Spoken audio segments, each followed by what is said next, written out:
What's going on, everybody? Curtis Wilkerson here with Inside Arkansas on the Pod at the Palace, coming to you for the postgame report card, player grades, following Arkansas 76-73 road win at Miami. Was that one to write home about? No, probably not. Miami's not very good, despite having some talent on that team. Not the response you were looking for from the Razorbacks out of the gates after their performance against Illinois on Thanksgiving. Sluggish first half. Didn't really look good on either side of the floor. Went to the breakdown 8, but to their credit, man, they really regrouped and they found a way. They had to scrap one out. Sometimes you got to win ugly in a game like that, and it kind of propel you moving forward. So that's what you hope from Arkansas. Trailed for 36 minutes, won the game. You take it. You never complain about a road win, and I think it will be one that might age a little bit better down the road than it looks right now. But boy, the alternative was losing that one, and people had been hitting that panic button. So good on the Razorbacks for finding a way to get it done on the road, pick up a dub. They moved to 6-2. They got a power conference win now, power conference road win. Not too many teams out there have that, no matter who it's against. So you take it, you build on it, you move forward. Let's get to the player grades and see what it looked like here. Some ups and downs. Overall, it was kind of interesting because for a lot of guys, it was a tale of two halves. As poorly as they played in the first half, man, they really turned some things around and did some really good stuff in the second half. We always start with the MVP, right? And that doesn't mean they played a perfect game, but they get the perfect grade. We save an A+ for the MVP of every game. It's got to be Boogie Fland. He had his freshman performance against Illinois where it was like, oh yeah, he's still a young player. He's going to have some ups and downs. 2 of 12 from the field. Didn't have the assist going. Really struggled. In this game, he was tremendous. Team high 18 points, 6 of 13 from the field, hit 4 3-pointers, including some big ones down the stretch for Arkansas. Cashed in at the free throw line. He had 4 rebounds. He had 6 assists, only 2 turnovers in this game. Arkansas was plus 11 with him on the floor in 32 minutes. Man, he was really good. Had a couple defensive things early on. Some things you learn as a young guy. Nigel Pack, a veteran guard, was able to get him on his hip, drive it on him, get to the foul line on him. A couple of times he was getting switched off on bigger wings and getting put in tough spots against like Matthew Cleveland, who's, he's like a Dude Thero size out there. So, some things on that end of the floor, but he was really good offensively, was getting things going, getting the ball moving.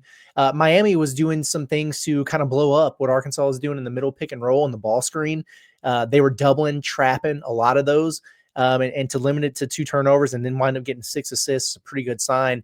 And they needed somebody to kind of take over late in the game and be that dude to step up and go get a bucket. And it was Boogie Fland who did that. So really, really good, important bounce back performance from him. Was happy to see it. Man, he was clutch for Arkansas, so he's got to get my MVP for this one. Now we'll just kind of run down the list of the rest of the guys, just in order as they appear in the box score. John L. Davis, interesting. Okay, so very quiet first half. He had a little bit of foul trouble. He got 2 fouls. Only took like a shot again. It was just a lot of more of the same, if you will. He had a tough shot, a tough foul, a tough turnover, kind of all right in a row, and then you didn't see much from him the rest of the first half. And you're thinking, man, is this dude ever going to get it going? Like, is he ever going to figure it out? He certainly did in the second half of this basketball game. There was a time where DJ Wagner was a little bit banged up in there. And I think I even tweeted out, and I was like, Davis has to get aggressive. Like, he has to assert himself with Wagner off the floor. They need offense from him. And he went out there and gave it to him. 12 points in this game. Good to see him get back in double digits from the scoring column. 4 of 7 from the field. Knocked down 3 3-pointers in this game and impacted in other ways. 5 rebounds, a couple steals, only 1 turnover, only 1 assist after he had 6 the other day. But they needed him to knock down some shots, and he did that. And more importantly, he was willing to do that because sometimes it feels like he's not. And you really wonder, like, what the heck is going on here? This might even make it more frustrating, the start that we've had from Nelly Davis, because what he showed in the second half of that game is something that he is capable of doing every single night. At any point he chooses to, that can be a thing for John L. Davis. And that's why I've been so bullish about the importance of getting him going. Arkansas is a completely different team offensively when he's aggressive and assertive and hunting his shot a little bit more. It doesn't mean he has to be a chucker. It doesn't mean he has to be inefficient, but just actively looking to score and get involved. It was interesting to hear John Calipari say after the game that they need to continue to find ways to run stuff for him, to get him the ball in his spots, to get him going. They understand the importance of that. And right now, he's just kind of playing his role as he figures that out. Okay, fine. The further along we get into the season, you want to see him start making some progress there. He did in this game. Had some, here's what I will say though, some defensive things, several of those 3-pointers that Arkansas gave up, it was him that was a step slow, closing out or on the switch or whatever. So some areas of improvement there. And he's a pretty good defender, but the 3-point defense wasn't great in this game. He's got more to it than even what we saw, but that was important stuff in the second half. I'm going to go maybe B plus with that. I mean, I was really happy to see what he did in the second half. I'll go B because you want to see him start putting full 40-minute games together and then stacking games from here, but not bad. Adu Thero wasn't his best performance, but certainly not his worst. You look at it at the end of the day, only 7 points in this game, 3 of 10 from the field. He's usually a lot more efficient than that. Thought that he was really settling early in the game in particular, not just with some threes. How many threes did he take? Let me look real quick. 0 of 2 from 3, but then he was taking like some contested 15 to 17 foot mid-range, just low percentage shots.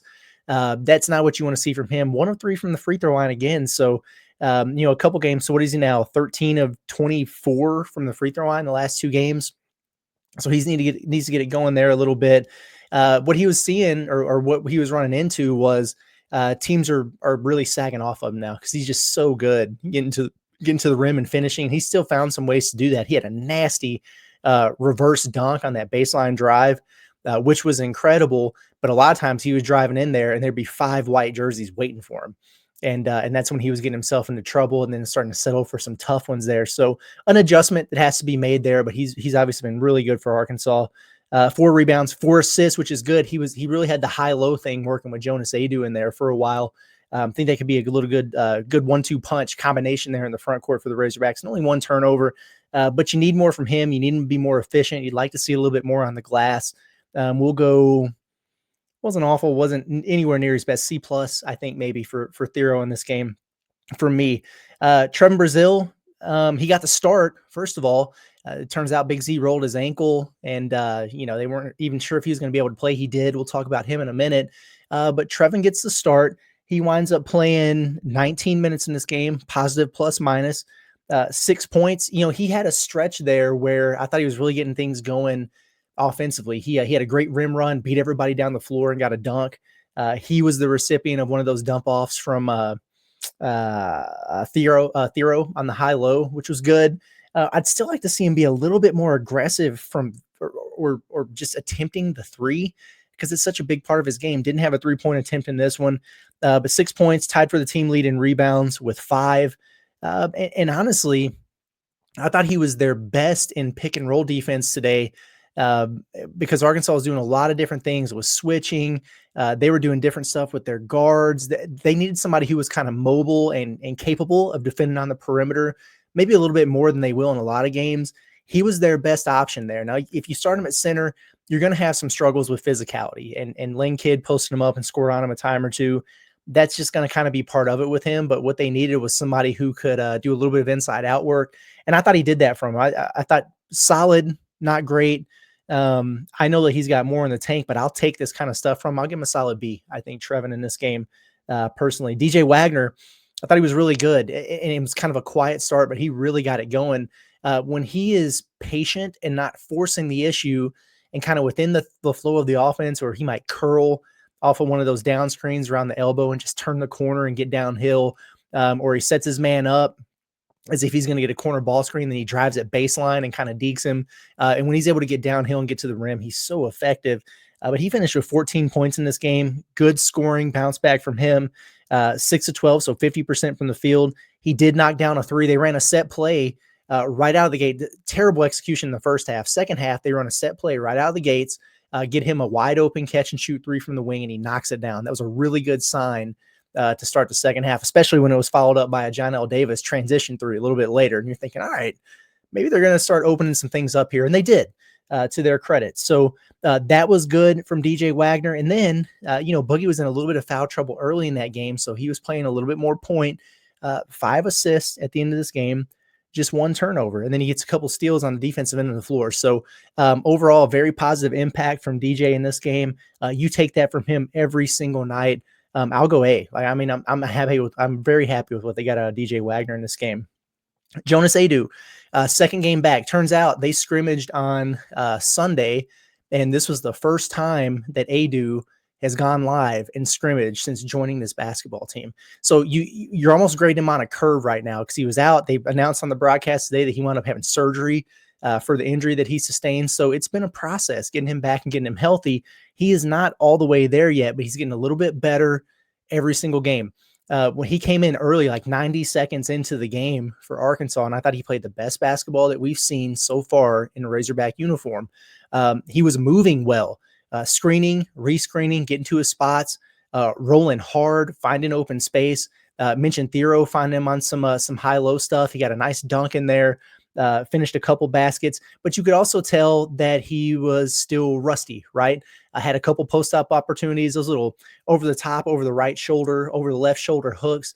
Those things are going to fall, but they were coming up short in this game right there. And it's just a shot that he's going to make for Arkansas literally 9 times out of 10 once he's full strength, but it just tells you he's probably, 80% or so in terms of getting his game legs back underneath him. I think he's healthy. He looks healthy now, but he's still got a ways to go for his conditioning. It's different, man. Game shape versus just, track shape or whatever, right? You can go out there and run all the miles and laps and sprints that you want to. Playing a basketball game hits a little bit different. So it was really good early, impactful on the glass, but then as the fatigue would start to set in a little bit for him, you would see, kind of getting beat off the bounce, and he got dunked on by Matthew Cleveland, a post-up opportunity, a one-on-one against Lane Kidd, which that's just a matchup he's going to win more often than not. But he gets spun off baseline and scored on. That's just not something that really happens to him. So some things there to work on. A lot of it is just getting back in game shape and getting back into a rhythm and a flow with these guys. He did good enough to start the second half for Arkansas, but then they were getting a lot of offense out of Big Z there, so he didn't play a ton in the second half. But more minutes than we've seen. Played a dozen minutes in this game. 4 points overall, 2 boards. I'll give him it's so hard because it's like relative to my expectations. He was kind of about where he's at relative to where I think he's going to be. He's not even close. So I'll go B-, I guess. It's kind of a tough one to put a barometer on. Big Z, we'll go with him next. They didn't know if he was going to play. So he turned an ankle apparently in the scrimmage, didn't start this game. They didn't know what they were going to be able to get out of him. You could tell that he was kind of hobbled in there. Big Z, the Warrior. I mean, he gutted it out and made some key contributions for Arkansas, hit some big shots for the Razorbacks. That was interesting. There was a time where they had 3 non-shooters in the backcourt on the floor. And then they had 2 shooting threats, but they were both front court guys. So you were wondering how they were going to create shots. And it was by just getting into some pick and pop situations with Z, and he knocks down a 3 for you. But man, to be injured and to play 13 minutes, he gets 11 points in this game. 3 of 4 from 3. So he just continues to shoot the 3 at a ridiculous clip. Grabbed a couple rebounds, had an assist, a couple blocks, 2 turnovers. He's really got to become a better passer out of the post and a better decision maker out of the post. When they enter it in there to him, he doesn't have to score with his back to the basket all the time, but he's got to be able to make plays out of there. And he gets a little bit careless, a little sloppy in there. But given all the circumstances with him being, banged up and kind of gutting it out and making some big contributions as they were coming back to win this game, I'm gonna give him a B in this one. I mean, we've seen better games out of Z, but all things considered, I was happy with what I saw from him. And then your 2 freshmen. So Carter Knox only plays 8 minutes. It's interesting, kind of had his breakout performance against Maryland Eastern Shore, and then he hasn't played much at all in these games against Illinois. I think he played 7 minutes, played about 8 minutes in this game against Miami. Didn't get much done. 1 of 3 from the field. He had a really good look from 3 from the corner that rimmed out, didn't go for him. And then he had a drive where he could have taken the 3, didn't settle, drove into some traffic, absorbed some contact. He missed the shot, but then he got the putback. And so that's his 1 for 3 shooting there. Had an offensive rebound that was on the putback, obviously. And that was pretty much it. He had a turnover. Just for whatever reason, it's not quite clicking for him just yet. I think he might be a little bit behind in terms of what they're trying to do schematically. And maybe it's a little bit more of a thing on the defensive end of the floor. A hard one to evaluate, but what they do need is probably more from him, especially if you have another guy who's banged up, right? And so we'll probably go maybe a C- for him and a C- for Billy Richmond also, which Billy has been nothing short of sensational every time he's taken the floor. Maybe not quite his game in this one. He kind of fell back in love with the long two again. That's just not a high percentage shot. 17, 18 footers off the dribble that are contested. Probably not the best shots in the world. Made a big play defensively with a steal, had the breakaway dunk and dribbled it off his knee.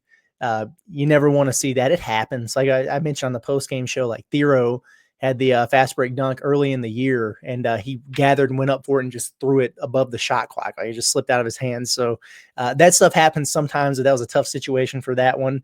So not his best. He's going to have some ups and downs too, just like anybody else. 2 points, couple rebounds, a turnover, and a steal there for Billy Richmond.